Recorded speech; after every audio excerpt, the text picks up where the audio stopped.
tend to emphasize two: fairness and care. Nothing surprising there. Those are pretty general, broadly shared values.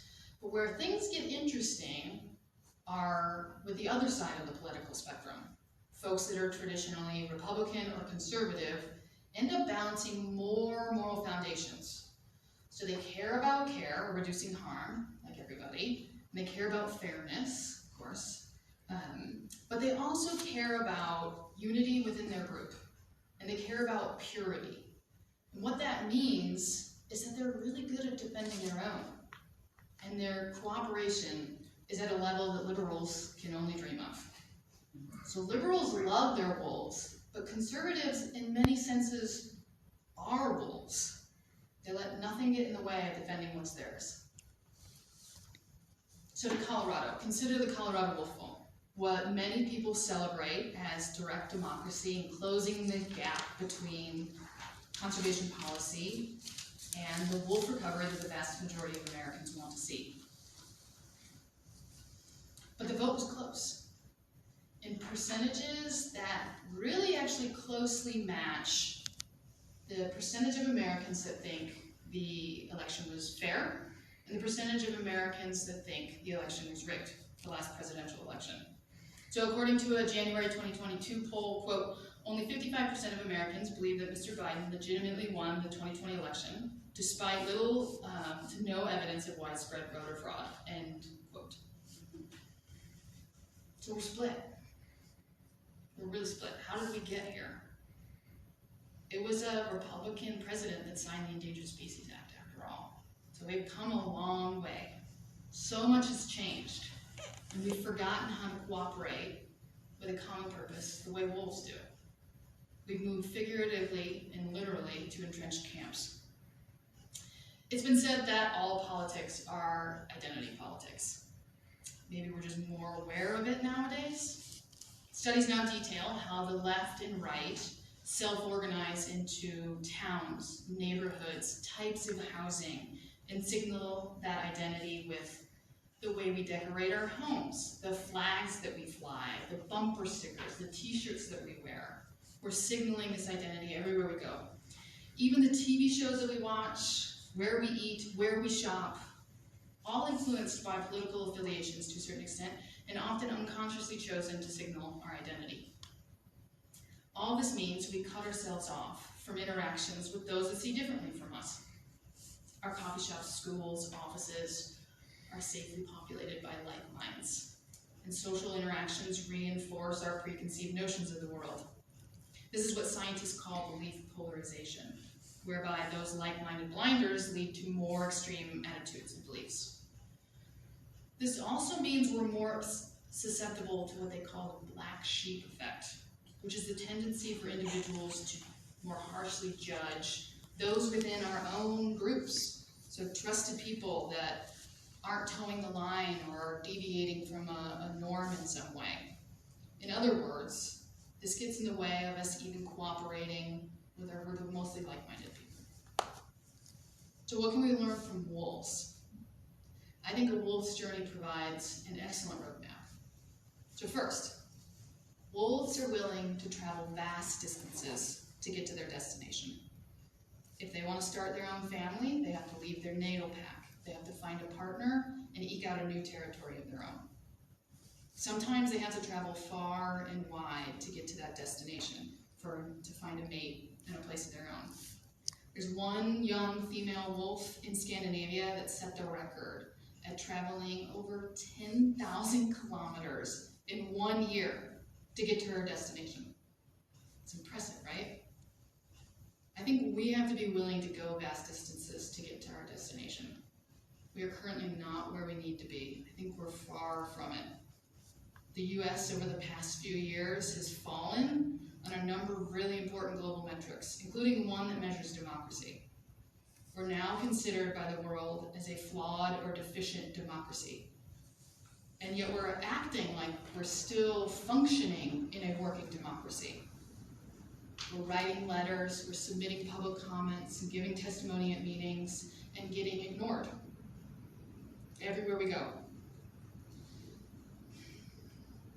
So first and foremost, democracy is our destination. In a sense, to save wolves, we have to save our institutions. We have to do things like addressing gerrymandering, which can make politicians immune to the will of people. We have to protect voting rights so that people can make their voices heard across the political spectrum. And we have to form state governance to be more democratic and inclusive of all the folks who want to speak up for wildlife alive. That's why Project Coyote is playing a key role in a coalition that got mentioned before the talk, Wildlife for All. They're really cool. Check them out. It's wildlifeforall.us. Got a ton of great information on their website.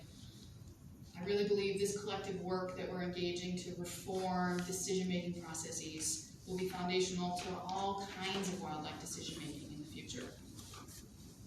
Back to wolves. Second, they cooperate.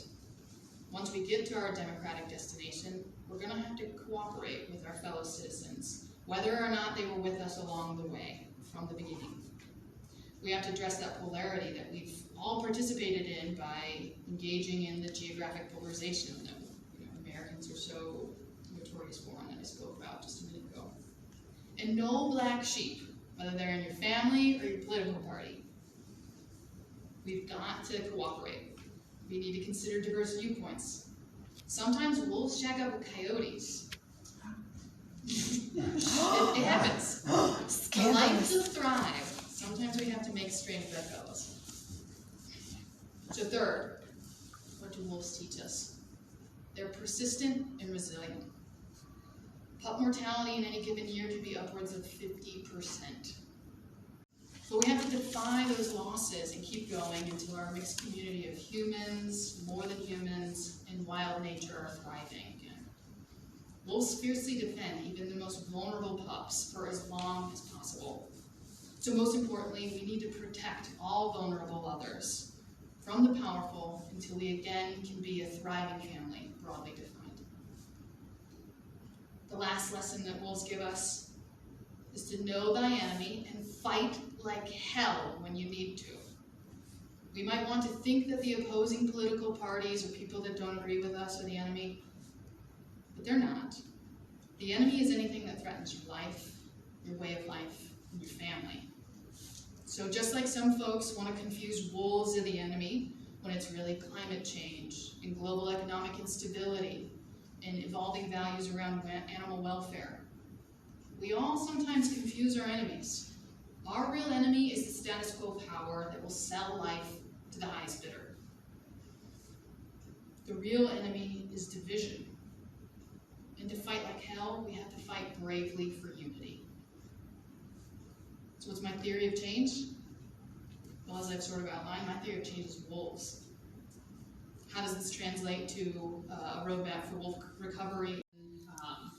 Really in wolf conservation, but all kinds of human-wildlife conflict and moving from conflict to coexistence, which is hopefully what we can do in Colorado with this kind of great opportunity and this fresh start that we have to really do wolf recovery right in a place that really needs wolves. So so I got a little bit of a formal talk, and then we can take Q&A at the end.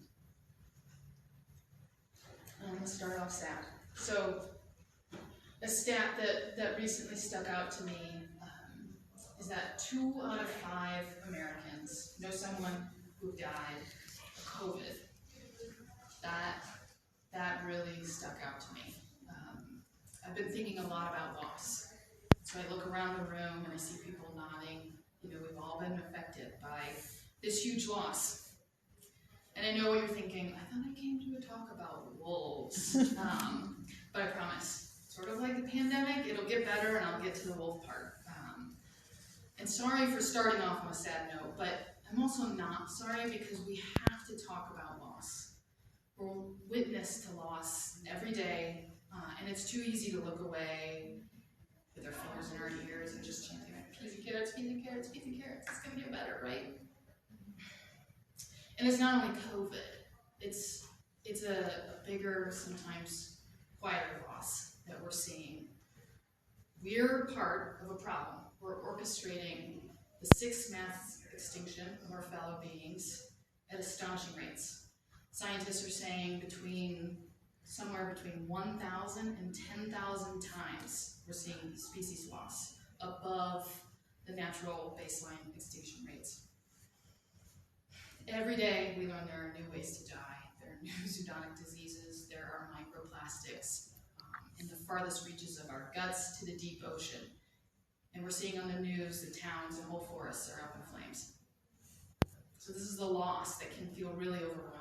And it's easy to become numb. I think it feels better to become numb. But now more than ever, I hope we can resist that distraction and rage against the dying of the light, as the poet Dylan Thomas so eloquently implored his aging father in the poem, "Do not go gentle into that good night." Right now, I think we're all aging fathers, right? We're tired. We don't know how we're going to keep up this fight. There's all these challenges.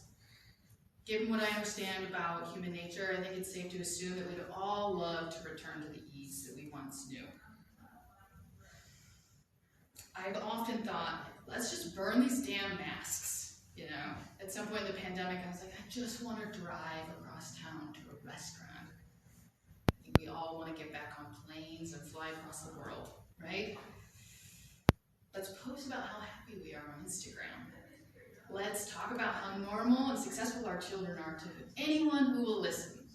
Happy puppy videos, I have those in droves, right? There's so many places that we can distract ourselves, and we need that. I'm not denying that. But we have to take care. We have to resist those distractions. Wow, how can we do that? Well, that's why you invited me here today, right? I have a few thoughts, in all seriousness. Certainly not all the answers, but some nuggets of ideas planted by an unlikely source. Let me tell you a story. It's a common story, at least among wolf biologists. We see a need. We see one of the most vilified creatures on Earth needing our help. We see misunderstanding. And we also see this really rich story that is so exciting, and we want to share that with the world. This story is about the outsized benefit that one species can have across communities. Never mind, a lot of people already heard that story with that viral video about how wolves change rivers. That was cool, that was helpful. Never mind that wet blanket scientists, and sometimes I'm guilty of being one, want to complicate the stories with all the different variations. Trophic cascades, sometimes they happen, sometimes we're not seeing them. You know, it's too much data at once. So tonight I want to talk to you about the moral foundations of wolves in North America. I discovered the wolf as hero and my personal moral compass in 2010, but I suspected it much earlier. I think about this memory of studying a postcard that my dad sent me. He rarely left the county, especially without me to boot. He left for one time to visit an uncle in Seattle, and he sent me a postcard of a timber wolf. Totally captivated. So here's my first hero, my dad, uncharacteristically missing, and he sends me a stand-in hero. Enter the timber wolf, sent from a trusted source. Wolves were my heroes because they were wild and fierce and lurked at the outskirts of our myths. I had a dream once when I was really young. I was walking outside of a store, and somebody opened a door for me, and it turned out to be the big bad wolf, dressed in man's clothing, and he bit me on the ear. I've had that fever ever since. So it started young.